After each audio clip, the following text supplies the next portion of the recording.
Crystals, what are they? No, seriously, look at all these amazing structures and forms. They're beautiful, they're powerful, and they're life. Crystals are the essence of life manifesting within the earth, the blossoms of the mineralogical portion of the earth. Recognition of these energies and forms of crystals can greatly benefit your personal growth. It is a very basic consciousness, not as intricate or advanced as some life on earth. Crystals definitely don't have the thinking capacity of humans, or even the biological reproductive systems of plants, but they are life. And today I'm going to show you how this works.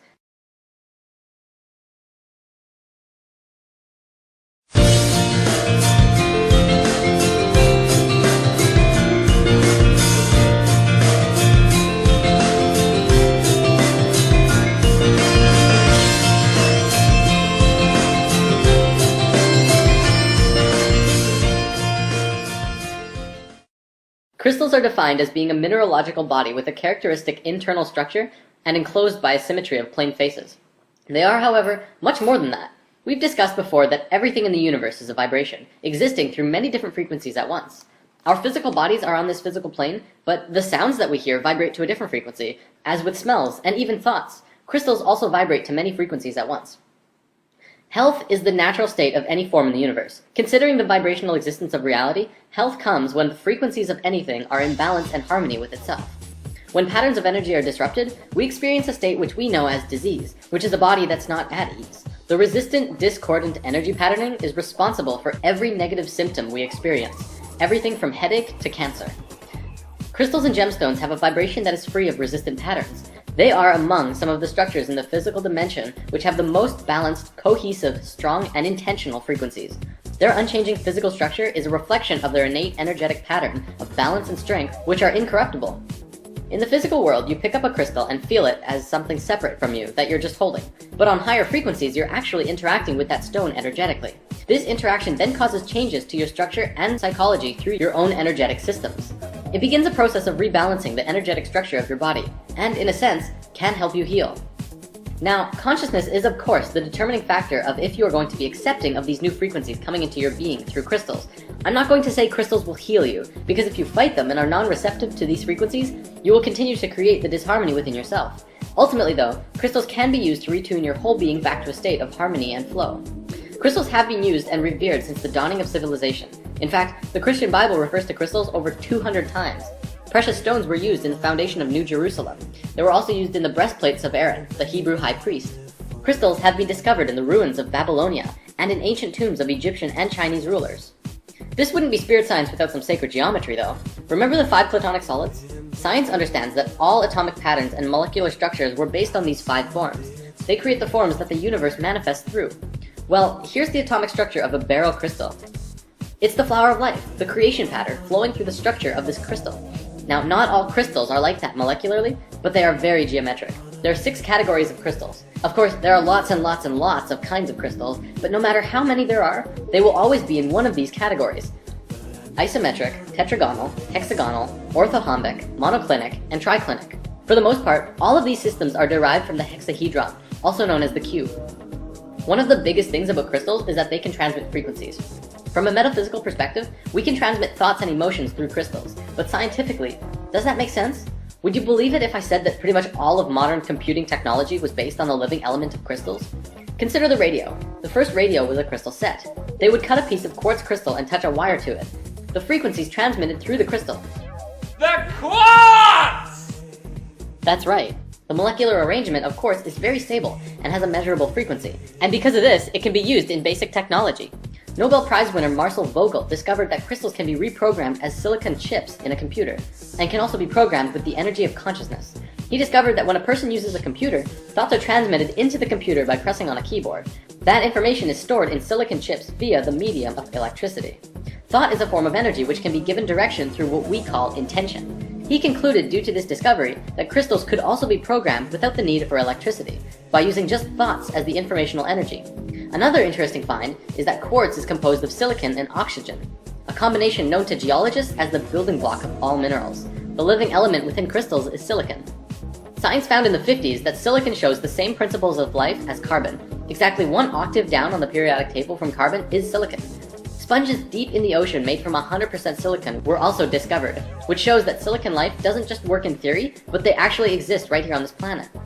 But get this, the Earth's crust itself is made out of silicon. It's 25% silicon, but silicon bonds with just about everything. So the Earth's crust is actually roughly 80% silicon compound. We're literally floating out in the middle of space on a giant crystal ball. The term Mother Earth never had so much meaning as now, as we learn that the entire planet itself is a conscious, living being. She's aware of you and everything going on her body. The energies within crystals are universal. Therefore, when you connect with a mineral and are open to receiving what it has to offer, and begin to play creatively through your higher self, you can contact and synthesize the energies from which the entire universe is comprised. This is why crystals are so powerful, and why they must only be used through the highest consciousness of the individual. Right intention during the use of crystals further serves to connect your personal energy with that of the crystal kingdom, helping you get to a place of love, of light, and the good of all. Although each and every one of us has an infinite power of the universe within the self, we as humans always like having that support from something external from us. Every crystal form has its own individual energy and its own personality. Each can be used in unique ways to assist one in understanding the nature of existence, or moving forward on our own life path destiny as we're consciously experiencing it. I feel that right now, as people are waking up, we're becoming more and more aware of our ancient knowledge and wisdom. Part of that information that is returning to us is the nature of crystals. I see crystals as being very monumental in the evolution of humankind. They could provide a lot of love, light, and insight for many who are struggling with their own inner demons in this coming time.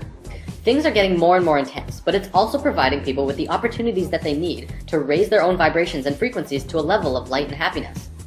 Healing has to come from within. I'm not going to say that if you just get crystals you'll be happier or smarter or heal better. However, think of it like being with a close friend who really cares about you. They will provide their energy and attention to you to help you find yourself in this time of need.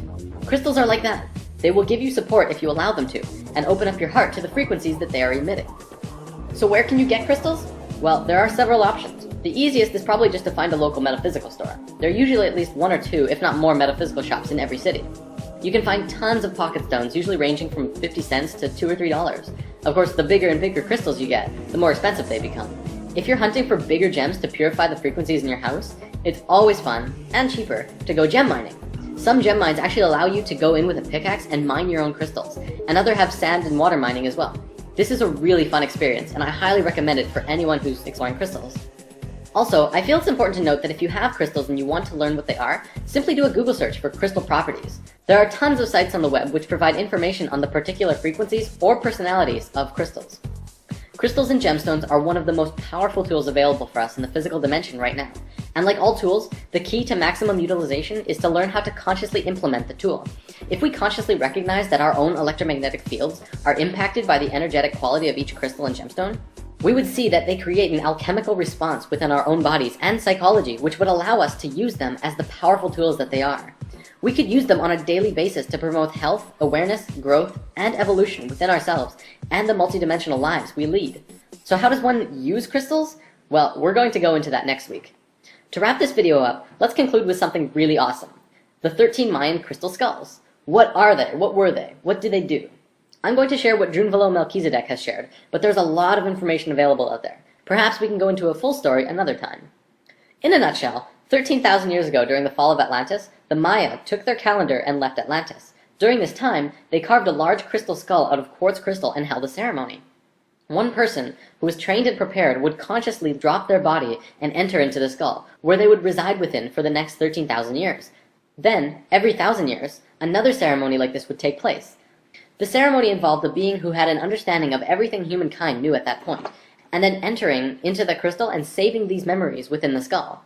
Kind of like the Mayans would hit file and save as every 1,000 years to preserve what they knew. Supposedly this year in 2012, they will hold a final ceremony with all of the crystal skulls coming together to reveal all of this ancient knowledge to the world and allowing it to enter our consciousness once more.